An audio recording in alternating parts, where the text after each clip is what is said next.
আচমকাই চলন্ত গাড়িতে আগুন, ভস্মীভূত হয়ে গেল গাড়ির সামনের অংশ। রবিবার ঘটনাটি ঘটেছে ধূপগুড়ি মহকুমার জলঢাকা সেতু সংলগ্ন এশিয়ান হাইওয়েতে। জানা গেছে শিলিগুড়ি থেকে একটি নতুন লরি আলিপুরদুয়ার নিয়ে যাওয়া হচ্ছিল। আচমকাই জলঢাকা সেতু এলাকায় লরিতে আগুন দেখতে পায় লরির চালক।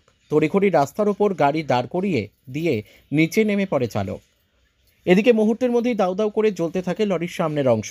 ঘটনার খবর দেওয়া হয় ধূপগুড়ি থানা এবং দমকল কেন্দ্রে। ঘটনার খবর পেয়ে ঘটনাস্থলে দমকল কেন্দ্রের ইঞ্জিন পৌঁছে প্রায় 1 ঘন্টার চেষ্টাতে আগুন নিয়ন্ত্রণে আনে। মাঝ রাস্তার ওপর লরিতে আগুন লাগার ঘটনায় এশিয়ান হাইওয়ের এক পাশে যান চলাচল বন্ধ করে দেওয়া হয়। পরবর্তীতে ঘটনাস্থলে আসে ট্রাফিক পুলিশ। রাস্তা থেকে লরিটি সরিয়ে নিলে যান চলাচল স্বাভাবিক হয়। দমকল কর্মীদের প্রাথমিক অনুমান শর্ট সার্কিট থেকেই আগুন লেগে থাকতে পারে। লরি চালক জানিয়েছেন, নতুন গাড়ি শিলিগুড়ি শোরুম থেকে আলিপুরদুয়ার নিয়ে যাচ্ছিলাম। আচমকাই লরিতে আগুন লেগে যায়। সামনের অংশ পুরোটাই আগুনে পুড়ে নষ্ট হয়ে গিয়েছে।